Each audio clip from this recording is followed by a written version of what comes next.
नमस्कार दोस्तों, निर्दोष टेक ऑनको के एक और एपिसोड में मैं आपका स्वागत करता हूं।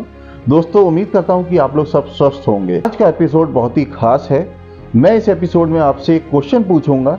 अगर आप उसका सही आंसर देते हैं, जो सबसे पहले कमेंट करके आंसर देगा, तो उस विनर को निर्दोष टेक ऑनको की तरफ से 500 रुपीज का गिफ्ट वाउचर मिलेगा। तो दोस्तों, वीडियो को शुरू करते हैं। दोस्तों, आज हम बात करेंगे क्या कैंसर पूरी तरीके से ठीक हो जाता है, या कैंसर जड़ से खत्म हो जाता है, या कैंसर पूरी तरीके से क्यूरेबल है। बहुत सारे पेशेंट्स क्वेश्चन करते हैं, डॉक्टर से करते हैं और स्टाफ से करते हैं कि मेरे मरीज को कैंसर हो गया है, आप लोग इलाज कर रहे हैं, तो क्या ये पूरी तरीके से स्वस्थ हो जाएंगे। दोस्तों, जब ऑन्कोलॉजिस्ट या रेडिएशन ऑन्कोलॉजिस्ट किसी कैंसर के पेशेंट का इलाज करता है और इलाज के दौरान जो वो ट्रीटमेंट करना चाहता है, वो अपना ट्रीटमेंट पूरी तरीके से ईमानदारी से परफॉर्म करता है और मरीज को उसके अच्छे रिजल्ट भी मिलते हैं। और कुछ समय बाद जब डॉक्टर उस पेशेंट को इवेल्युएट करता है, जब उसका इलाज पूरा हो जाता है, तो वो पाता है कि उसके अंदर कैंसर जैसी कोई बीमारी नहीं है। तो इस सेंस में ये कहा जाता है कि अब आप क्योर हैं। 1 साल, 2 साल, 5 साल, तो अगर इस बीच ऐसी कैंसर जैसी कोई बीमारी पेशेंट के शरीर के अंदर नहीं दिखाई देती है, तो ये मान लिया जाता है कि अब वो क्योर है, अब वो कैंसर से फ्री है। जी हाँ, इस पेशेंट को हम क्योर बोलेंगे।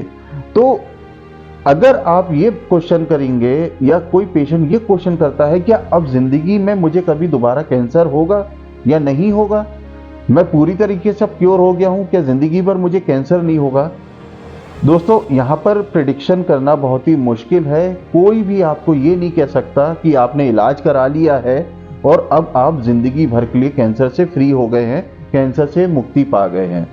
दोस्तों, क्योंकि ये कैंसर का जो नेचर है वो बहुत ही खराब है, वो वापस लौट करके आता है। मगर दोस्तों, अगर किसी पेशेंट को कैंसर होता है तो वो अपना इलाज कराता है। 1 साल, 2 साल, 5 साल तक अगर उसकी बीमारी नहीं लौट के आती है, तो उसको ये मान लिया जाता है कि अब वो क्योर है, अब वो कैंसर फ्री है। मगर दोस्तों, अगर बीमारी लौट करके आती है, रिकरेंस होता है, या किसी और परिस्थितियों की वजह से कैंसर दोबारा वापस आता है, तो अगर आप चाहेंगे तो मैं इस पर एक और डिटेल वीडियो बना दूंगा, तो हम लोग उस पर इस चीज़ को बाद में डिस्कस करेंगे। और अभी टॉपिक पे वापस आते हैं, क्या वाकई में कैंसर क्योर हो सकता है या नहीं हो सकता है। अगर मेडिकल टर्म की आप बात करते हैं, तो उसमें आपको यही मिलेगा कि अगर पेशेंट को 6 महीने, 1 साल, 2 साल, 5 साल तक बीमारी नहीं आती है, या कैंसर के कोई लक्षण नहीं दिखाई देते हैं, तो उस पेशेंट को क्योर माना जाता है। मगर आपको कोई ये गारंटी नहीं दे सकता, कोई भी मेडिकल स्टाफ ये गारंटी नहीं दे सकता कि कैंसर आपका जिंदगी भर के लिए ठीक हो गया है। मगर हाँ, कैंसर ठीक किया जा सकता है, क्योर किया जा सकता है।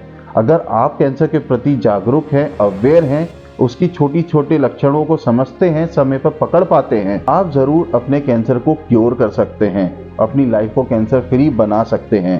क्योंकि कैंसर का सबसे पहला इलाज ही कैंसर अवेयरनेस है। तो अगर आपको मेरा ये वीडियो पसंद आया है, तो इसको लाइक, शेयर, सब्सक्राइब जरूर कर दीजिएगा। और हाँ, जो मेरा क्वेश्चन था, मेरा क्वेश्चन ये है, SRT स्टीरियोटैक्टिक रेडिएशन थेरेपी किस केस में यूज करी जाती है। तो जल्दी से मुझे इसका जवाब दे दीजिए। जो सबसे पहले कमेंट करेगा उसको निर्दोष टेक ऑनको की तरफ से 500 रुपीज का गिफ्ट वाउचर मिलेगा। मिलते हैं अगले एपिसोड में। नमस्ते, जय हिंद।